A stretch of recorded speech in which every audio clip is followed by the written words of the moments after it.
Why is critical thinking at the heart of an IB education, and why does it matter more than content knowledge? I am Dr. Carmen Millán with over 15 years experience teaching in the IB, and in this video I will show you how you can incorporate critical thinking into your lessons using simple strategies such as the use of dialogue and debate.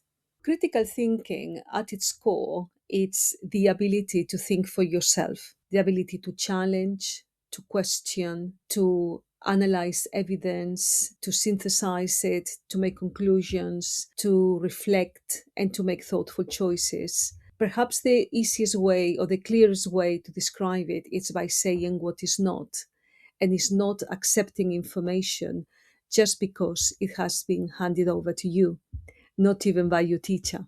This skill is equally important for all learners, regardless of the education system they're in.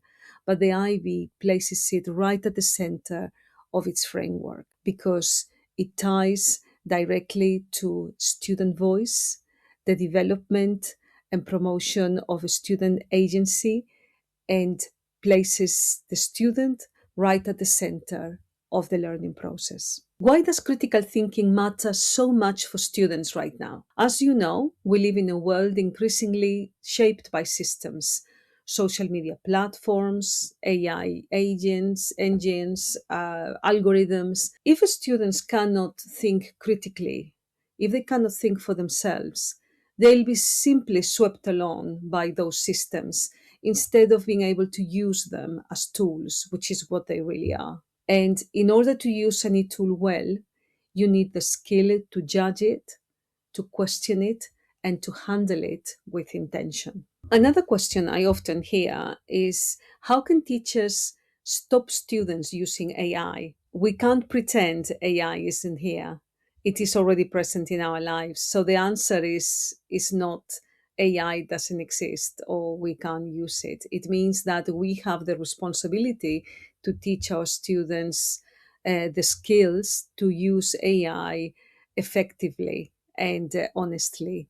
And that means teaching them how to question information, how to compare sources, how to recognize when something doesn't add up. And it also means to teach them how to develop their own voices, how to develop their own views and perspectives, how to be curious, and more importantly, to also know when enough information is enough. Just as numeracy and literacy were once non negotiable, these critical thinking skills are now fundamental.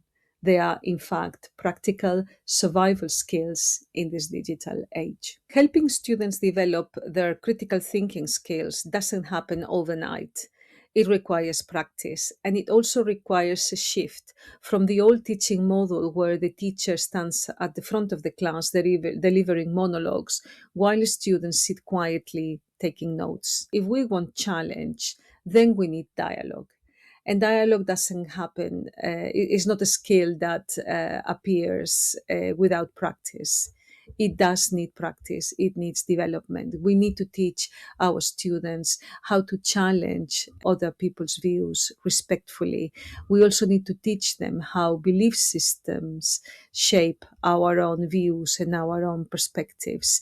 We need to teach them as well how to unpack those assumptions. So if we create a classroom environment where students feel safe to ask questions, they feel safe to challenge, they feel safe to be curious about the world around them and about expressing their own views, you will find how those future thinkers will start coming forward in your lessons. And every subject area has the potential to become a wonderful space where contrasting views can be exchanged and evaluated. And in this safe environment, it is also very healthy for teachers to be open to being challenged and to be questioned by their students. And in the same way, it is also very healthy for teachers to step into their learner roles and allowing students to take the lead in lessons as well. It is important to note that dialogue and debates, they are not just exclusive to languages or humanities lessons. Debate belongs everywhere, in mathematics, in physics, in art, anywhere, in every subject you can generate meaningful debate. And when students learn to defend a position, when they learn to test evidence and to construct an argument and defend it articulately, they strengthen their critical thinking and their communication skills, whatever the discipline. If a teacher wants to set a debate, it can be done either formally or informally in a class, as long as there is, as I said earlier, an interesting topic, two contrasting views. The debate can start spontaneously, or if you want to do it formally, teaching students how a debate formally works, how to structure, turn taking. It can also be a very, very fun activity, especially for an end of unit activity where you can divide the students into two teams, to two sides, and have them defend their positions with evidence. And finally, the question everyone asks, what are the real benefits of strong critical thinking skills? Personally, these skills build confidence.